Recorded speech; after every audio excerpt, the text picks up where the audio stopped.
Hello, my name is Devin Action Ricker, and we've got an exciting video for you today. We're actually going to be going over 4 characters in our One Punch Man bodybuilding ranking system. So let's go ahead and take a look at what we have so far. So far, we have Darkshine leading the way as the Mr. Olympia. We have in the Pro Bodybuilder category, we have Deep Sea King, Heavy Tank Loincloth, Blast finally, and Mizuki, who definitely deserves it and could even be Miss Olympia, to be honest, in a certain division like bikini.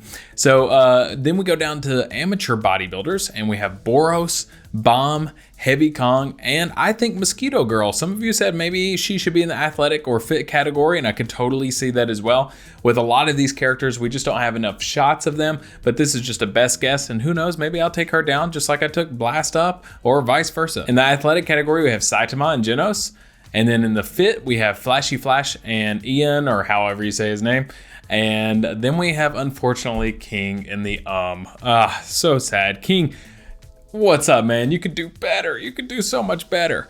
I saw one of those panels where it's like someone's vision of him. I think it was chapter 150 or something like that, where he just looks absolutely ripped and could probably be in the pro bodybuilder division. But unfortunately, it's just not reality right now. Like I said, we're going to be looking at 4 different characters today. We're going to be looking at Lightning Max, Magic Trick Man, Metal Bat, and Metal Knight. So let's, before we actually jump into it, I want to go over, just in case some of you may have forgotten, why we're even doing this and what bodybuilding even is. It's not just subjectively looking at people's physiques and being like, oh yeah, they've got a good physique. Oh, they have a shitty physique. No, it's like, what is it that actually makes someone have a good physique in the sport of bodybuilding? Not necessarily in life, because we all have beautiful physiques, but in the sport itself. So if we take a look at some bodybuilders here, we have Ramon and Chris Bumstead, some classic physique guys, 2 of my favorites. So there are 4 primary things that we're going to be looking at. So first of all, do they have a good amount of muscle mass? Well, obviously these guys do. These guys are going to have all of these things because they are Mr. Olympia and runner-up. But we're looking, do they have a good amount of muscle mass in each different section of their body? Yep, they're not lacking in the legs, they're not lacking in chest or lats or anything like that. Now, on top of that, we're going to be looking at overall symmetry. So divide them down the middle. Do they look good on both sides? You can look at the X shape. Does everything, is it all like kind of proportioned, which goes into our next one, which is proportions. So we're looking at not only both sides, not only up and down, does their upper body match their lower body, but we're also looking, does each muscle match each muscle? Like, you don't want to have your biceps be overshadowed by your chest or your forearms or your delts or anything like that. You don't want to have your lats be so small that they don't flare out and you don't have a nice V taper, which in classic physique is a major thing. Now in normal bodybuilding, V taper is still nice to have, but it doesn't really seem to affect the judging quite as much. But yeah, you can see with these guys, this is classic physique. So they're modeled after kind of the guys of the 70s and early 80s. So you could see if you just draw a line down from the lats, they have this nice V taper and even an overall X shape to their physique. Now those are the first 3. Now the last thing we're going to be looking for in all of these is conditioning. Are they well conditioned? And what that means is like, how lean are they? And you can kind of determine that from a couple of different factors. Like, one, can you see a lot of distinct separation in the muscles? Yes, and like I said, these guys are like 10 out of 10s. So absolutely you can. You could see the separation, each individual quad and all the abs, in the chest, in the bicep. So yes, you could see separation. Can you see vascularity? Well, yeah, take a look at some of the veins in his arms, in his legs right there, in both of them. So you could see definitely vascularity. But then on top of that, you're gonna have feathering. So, and this isn't the best pose for that. Let's see, let's bring this one up.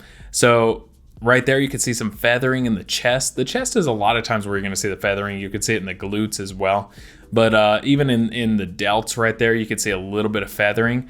And that just means like where you could see each individual muscle fiber kind of poking out right there. So those are the 4 things we're looking at. So to recap, that's muscle mass, symmetry, proportions, and conditioning. So when we look at bodybuilders in general, that's the things that we're looking for. An overall shape. So like he has a great V taper, a really small and narrow waist.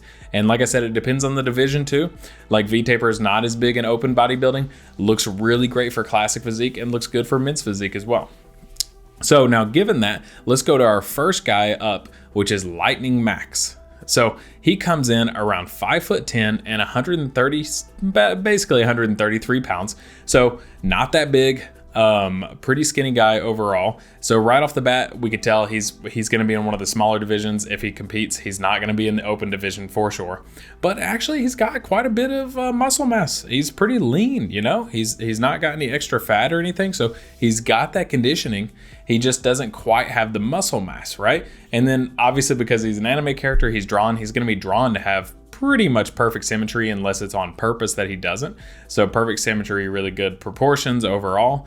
Bodybuilding proportions though, you would want to see some more like lats flaring out, a bigger chest, a bigger delts and stuff like that. So this guy is fit for sure. So I definitely think we could at least put him in the fit category and maybe even the athletic category. I'm going to go ahead and be generous because I do think he does look like he's got a little bit more muscle mass than some of these other guys. So now let's go to Magic Trick Man. So some of these I'm going to be just taking my best guess with them because we're not going to see a lot of physique shots of some of these guys today. So just keep that in mind. So undisclosed for height and weight. We have no clue what this guy brings to the table. Who knows what is under that nice suit right there? We don't know. As far as I'm aware, if you guys are aware of any panels on any of these, if you know of any panels or anything that I should be looking at that maybe I'm missing, just feel free to let me know. But we can't really tell anything. I'm sure he's in great shape, you know. To be in this show, you pretty much have to be in great shape unless you're drawn like you're not in great shape. So I would just say overall, he's probably in the, I mean, he could be fit, but we can't tell. We definitely just can't tell. His suit really covers it up. I'm going to put him in the right there next to King. So King is not alone anymore. King, just wanted to give you some company, man. I know you're lonely down there by yourself. But maybe eventually we'll give Darkshine some company there at the top in the Mr. Olympia category. All right, so let's go on to Metal Bat right here. So this guy comes in at 5'6", a little over 5'6", and about 150 pounds. Still really small for, let's put him in one of the smaller divisions like men's physique. He would definitely still be on the small end because you're looking at men's physique, like to be super competitive at a high tier, you want to be at least probably like 180, somewhere around there. So he's got, you know, a good 20, 30 pounds he could gain. But having said that, he is pretty fit. We do see some really good separation in the muscles. His chest really pops out. He's got really nice biceps, really good arms. We don't have a whole lot of physique shots of him, but from what we can see, he definitely does have that good muscle separation. He does have some good musculature. He does have some good vasculature. I'm getting all my words mixed up now.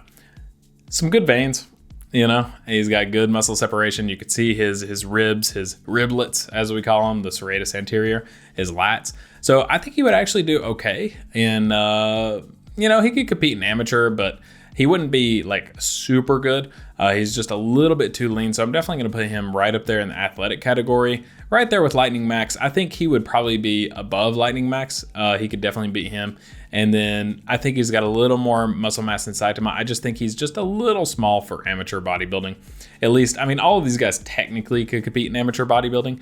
It just, could they actually compete, you know, or would they just easily come in last place? Like Heavy Kong is going to beat like everyone down here, even if they could compete, right? So, okay, let's go into our last one right here. We have Metal Knight. All right, so this is one where you've got to kind of use your imagination. Obviously, Metal Knight is not a bodybuilder. Obviously, Metal Knight is not even human. Well, technically. We could look at him like we did Genos, where we kind of just looked at the overall shape. And if we did just kind of look at the overall shape in general, he would be an open bodybuilder for sure because he's just absolutely massive. He's got a really nice X shape to his physique. Obviously, conditioning is on point, 0% body fat, right? But I would feel bad putting him up there with someone who feels like they've really earned their physique, right? So I'm definitely just going to put him in the because what the heck is he doing on this list, you know? There's no way he's a bodybuilder. Wouldn't that be cool if you could create like the perfect body and just get into it and then just go compete in bodybuilding or do whatever you want and just win all the competitions? Yeah, that would be sick. So yeah, he's going to go in the because he's just, it's kind of, you know, and I could do the same thing. I saw one comment where they were like, I would put Genos in the as well because he's mostly robot too.